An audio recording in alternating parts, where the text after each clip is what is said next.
I lived in a beautiful village in Darfur, surrounded by tall acacia trees. Towards the west there was a green valley named Azum that provided us with mangoes, guavas, oranges and beautiful gardens for 6 months during the rainy season. Toward the east there was sugarcane farms. I considered everyone in my village to be rich. Through hard work they cultivated all types of grains, vegetables and fruits.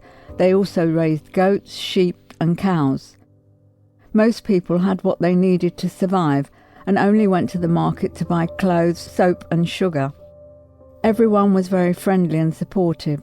If you needed help building a house, the community would come together and finish the house in one day.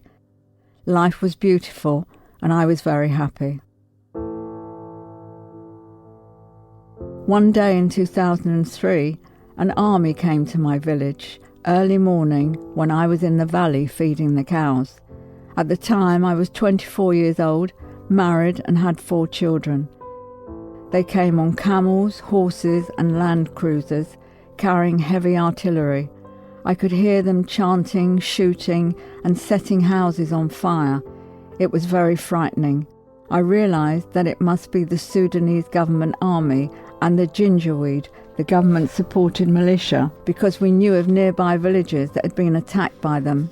I thought of sending my cows away so that men could not take them, or hiding among the animals so that men would not see me. Eventually, my 3 brothers, my uncle and his 2 sons came running to my rescue. But before they could reach me, the killers shot them right in front of my eyes. After this brutal killing, the militiamen came close to me and ordered that I lie down. I refused and threw stones at them, bringing one of them down. In retaliation, they shot me in the back, forced me to the ground and raped me repeatedly until I was unconscious. When I woke up, I was bleeding. I pretended to be dead until night came and the men left. After they were gone, I got up and went in search of my kids. As I reached the village, I suddenly realised that I was stepping on dead bodies. The armed men had killed or wounded almost everyone that they encountered. More than 1,000 people were killed on that day. I found an injured fellow that I knew, and he told me that my children had been taken to the forest to hide, and I would be able to find my kids there. I was guided to the right spot, and we were finally reunited after 2 days. Now that we were all together, we had to get away from the killers. So we walked for 3 days to another village. My wounds were still bleeding and I had to carry my youngest child on my back. Finally, we approached a community where some people gave us a mixture of millet flour and water to alleviate our hunger. They also tried to stop my bleeding using traditional medicine. We had to be prepared for a long walk to a refugee camp in Chad. We reached Chad after a month of walking and unimaginable suffering. I often doubted that I would survive to see another day, but something deep in my heart was telling me that I would. I decided not to surrender, even when I felt exhaustion, thirst and hunger, or when I was overwhelmed by sadness thinking of the genocide perpetrators' intent to humiliate and exterminate us. In the camp, I was lucky to receive medical treatment from an international NGO, and after 6 months I was finally reunited with my husband. Since the attack to our village, he had been missing.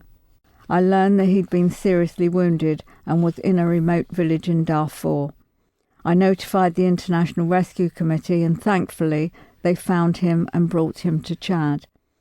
When he arrived, I could barely recognise him due to his injuries. He became permanently physically disabled. Life in the camp seemed safe, but when I started speaking up about what had happened to me, I was targeted to be killed. The Sudanese government had infiltrated the camps with spies, and they did not want victims speaking out about the attacks to the international organisations. So I eventually had to be transferred with my family to Kenya, Burkina Faso, and finally to the United States. In Houston, Texas, we found a new home and a new life with loving people. But when I was sent for further health treatment, I was told that my body had been severely injured by the shooting and that I would never be able to work. But I didn't let it shake my confidence of myself nor the mission that I had decided to accomplish in life.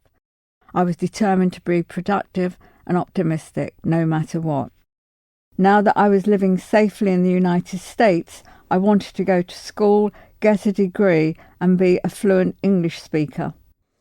I had never been to school in Sudan because it was not considered safe for girls to go to school, only boys. I'm happy to say that in our last 4 years I finished an English as a second language course, successfully did an American college testing test, and I am currently working on my general education diploma to be able to go to college.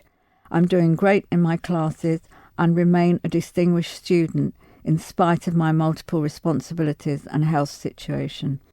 My children are in college and working evening jobs to support our family, from paying rent to other costs. They also play sports and are top-ranking students in their schools. I have also been able to give birth to 2 more healthy children. Because we've been targeted for elimination, I wanted more children to overcome the loss of our people. My plan for the future is to continue to speak up for myself and other women, fight against genocide, write a book, and study law to be able to pursue justice for me and my people. I thank Darfur Women in Action Group for giving me a voice.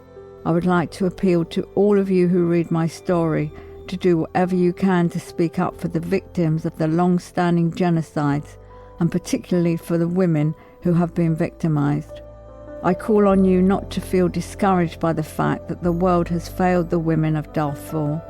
If we all speak in one voice, we can compel the international community to act to end genocide in Darfur and the suffering of women elsewhere in the world.